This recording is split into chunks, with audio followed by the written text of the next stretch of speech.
ਸਿਆਣੇ ਕਹਿੰਦੇ ਨੇ ਜਿਸ ਕੌਮ ਦੀ ਪਛਾਣ ਖਤਮ ਕਰਨੀ ਹੋਵੇ ਉਹਦੇ ਨਾਲ ਜੰਗ ਕਰਨ ਦੀ ਕੋਈ ਲੋੜ ਨਹੀਂ ਤੇ ਨਾ ਹੀ ਉਹਦੇ ਖਿਲਾਫ ਕੋਈ ਐਟਮ ਬੰਬ ਚਲਾਉਣ ਦੀ ਜ਼ਰੂਰਤ ਹੈ।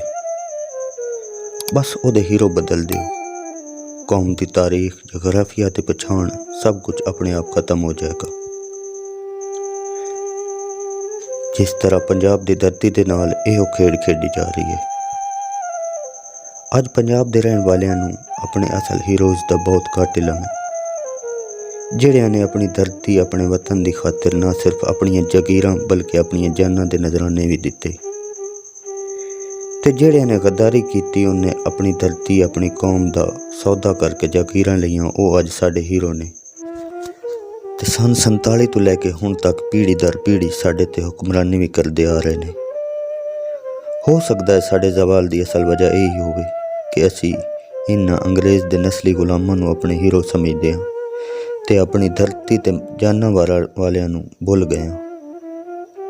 ਅੱਜ ਮੈਂ ਗੱਲ ਕਰਾਂਗਾ ਰਾਵੀ ਦੇ ਉਸ ਸੂਰਮੇ ਦੀ ਜਿਨ੍ਹੇ ਇਸ ਵਕਤ ਅੰਗਰੇਜ਼ ਦੀ ਅੱਖ ਵਿੱਚ ਅੱਖ ਪਾਈ ਜਦੋਂ ਸਾਰਾ ਪੰਜਾਬ ਅੰਗਰੇਜ਼ਾਂ ਲਈ ਫੁੱਲਾਂ ਦੀਆਂ ਪੱਤੀਆਂ ਨਿਛਾਵਰ ਕਰਦਾ ਸੀ, ਜਿਨ੍ਹੇ ਅੰਗਰੇਜ਼ ਦੀ ਗੁਲਾਮੀ ਤੋਂ ਇਨਕਾਰ ਕਰਦਿਆਂ ਹੋਇਆਂ ਉਹਦੇ ਖਿਲਾਫ ਐਲਾਨ ਜੰਗ ਕੀਤਾ ਸੀ ਤੇ ਅੰਗਰੇਜ਼ ਨਾਲ ਲੜਦਿਆਂ ਹੋਇਆਂ ਆਪਣੀ ਜਾਨ ਤੱਕ ਦੇ ਛੋੜੀ।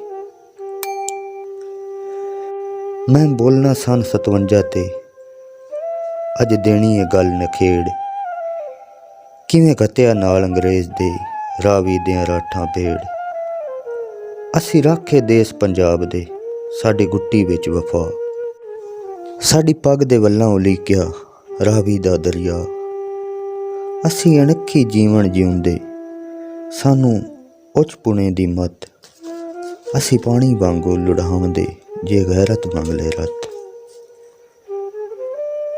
ਨੱਕ ਪਰਨੇ ਕੀਤਾ ਦੇਸ਼ ਨੂੰ ਅੰਗਰੇਜ਼ ਦੇ ਕਾਲੇ ਰਾਜ, ਮੁੜ ਜਾਗੇ ਸੂਰਮੇ ਦੇਸ਼ ਦੇ ਜਦੋਂ ਵੇਲੇ ਮਾਰੀ ਬਾਜ।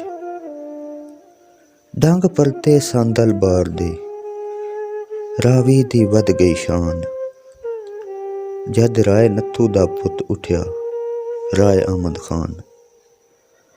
ਰਾਏ ਅਹਿਮਦ ਖਾਨ ਹਾ ਮੰਗਦਾ ਇੱਕ ਮੰਗ ਆਜ਼ਾਦੀ ਦੀ, ਤਾਂ ਹੀ ਛੇੜੀ ਨਾਲ ਅੰਗਰੇਜ਼ ਦੇ ਉਸ ਜੰਗ ਆਜ਼ਾਦੀ ਦੀ। ਪੰਜਾਬ ਦੀ ਧਰਤੀ ਦਾ ਬਹਾਦਰ ਪੁੱਤਰ ਰਾਏ ਅਹਿਮਦ ਖਾਨ ਖਰਲ ਤਾਰੀਖ ਦਾ ਰੋਸ਼ਨ ਸਿਤਾਰਾ ਹੈ, ਜਿਹੜਾ ਹਜ਼ਾਰਾਂ ਵਰ੍ਹਿਆਂ ਤੱਕ ਪੰਜਾਬ ਦੇ ਗੱਭਰੂ ਤੇ ਜਵਾਨਾਂ ਨੂੰ ਵਤਨ ਨਾਲ ਦੋਸਤੀ, ਆਜ਼ਾਦੀ ਤੇ ਮਾਣ ਦੀ ਜ਼ਿੰਦਗੀ ਗੁਜ਼ਾਰਨ ਦੀ ਰਾਹ ਵਿਖਾਉਂਦਾ ਰਹੇਗਾ।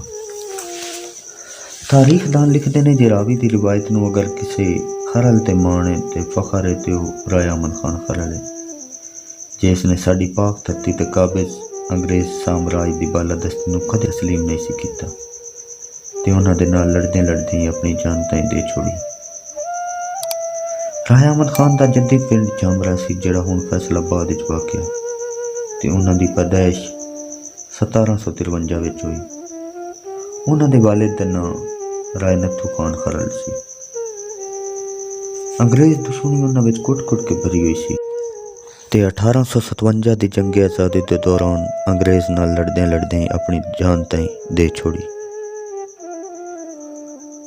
ਉਸ ਦਿਨ 10ਵੀਂ ਮੁਹਰਮ ਸੀ ਤੇ ਰਾਏ ਅਹਿਮਦ ਖਾਨ ਖਰਲ ਨੂੰ ਨਮਾਜ਼ ਦੀ ਹਾਲਤ ਵਿੱਚ ਸ਼ਹੀਦ ਕੀਤਾ ਗਿਆ ਤੇ ਉਹਨਾਂ ਦੇ ਸਿਰ ਨੂੰ ਕਲਮ ਕਰਕੇ ਕਰਬਲਾ ਦੀ ਯਾਦ ਤਾਜ਼ਾ ਕੀਤੀ ਗਈ।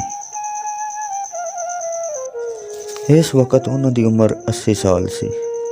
ਇਸ ਜੰਗ ਵਿੱਚ ਉਹਨਾਂ ਦਾ ਭਤੀਜਾ ਮੁਰਾਦ ਖਰਲ ਤੇ ਸਾਰੰਗ ਖਰਲ ਵੀ ਸ਼ਹੀਦ ਹੋਏ। ਜਿਹੜੇ ਧਰਤੀ ਤੇ ਆਪਣੀਆਂ ਜਾਨਾਂ ਵਾਰਦੇ ਨੇ ਉਹ ਕਦੇ ਵੀ ਨਹੀਂ ਮਰਦੇ। ਸੈਂਕੜਿਆਂ ਵਰ੍ਹਿਆਂ ਤੋਂ ਬਾਅਦ ਕਰੋੜਾਂ ਲੋਕ ਮਰ ਗਏ, ਪਰ ਰਾਏ ਅਹਿਮਦ ਖਾਨ ਖਰਲ ਅੱਜ ਵੀ ਜ਼ਿੰਦਾ ਹੈ ਤੇ ਹਮੇਸ਼ਾ ਸਾਡੇ ਦਿਲਾਂ ਵਿੱਚ ਜ਼ਿੰਦਾ ਰਹੇਗਾ। ਜਦੋਂ ਵੀ ਪੰਜਾਬ ਧਰਤੀ ਦੇ ਬਹਾਦਰ ਪੁੱਤਰਾਂ ਦਾ ਜ਼ਿਕਰ ਹੋਏਗਾ, ਅਹਿਮਦ ਖਾਨ ਖਰਲ ਦਾ ਨਾਂ ਜ਼ਰੂਰ ਆਵੇਗਾ। ਸਾਡੀ ਬਦਕਿਸਮਤੀ ਇਹ ਵੇ ਕਿ ਅਸੀਂ ਆਪਣੇ ਹੀਰੋਜ਼ ਨੂੰ, ਆਪਣੇ ਸੂਰਮੇ, ਆਪਣੀ ਧਰਤੀ ਤੇ ਜਾਨਾਂ ਮਾਰਨ ਵਾਲੇ ਨੂੰ ਭੁੱਲ ਗਏ ਤੇ ਜਿਹੜੇ ਸਾਡੇ ਕੌਮ ਦੇ ਗੱਦਾਰ ਸੀ, ਜਿਨ੍ਹਾਂ ਨੇ ਜਾਇਦਾਦਾਂ ਦੇ ਲਾਲਚ ਵਿੱਚ ਅੰਗਰੇਜ਼ ਨਾਲ ਆਪਣੀਆਂ ਇੱਜ਼ਤਾਂ, ਆਪਣੇ ਮਾਣ ਤੇ ਆਪਣੀ ਗੈਰਤ ਦੇ ਸੌਦੇ ਕੀਤੇ, ਅੱਜ ਉਹਨਾਂ ਦੀਆਂ ਔਲਾਦਾਂ ਹੀ ਸਾਡੇ ਤੇ ਹੁਕਮਰਾਨ ਨੇ। ਸ਼ਾਇਦ ਹੋ ਸਕਦਾ ਸਾਡੇ ਜ਼ਵਾਲ ਦੀ ਅਸਲ ਵਜ੍ਹਾ ਵੀ ਇਹੀ ਹੋਵੇ। ਇਸ ਬਾਰੇ ਸੋਚਣਾ ਜ਼ਰੂਰ। ਮੈਂ ਜਲਦੀ ਹਾਜ਼ਰ ਹੋਵਾਂਗਾ ਇੱਕ ਨਵੀਂ ਵੀਡੀਓ ਦੇ ਨਾਲ।